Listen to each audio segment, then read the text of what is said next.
देहा के कटिंग के लागो के भीतर कोनो चललो मशीन के लागो नहीं कुमारी जका देहा के कटिंग के लागो के भीतर कोनो चललो मशीन के जो बना के साथे है कुची एगो नीचो में फुलावा नाचो जो बना के साथे है कुची एगो नीचो में फुलावा नाचो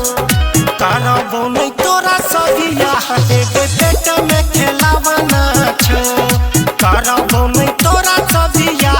देवे पेट में खेलावा नाचो।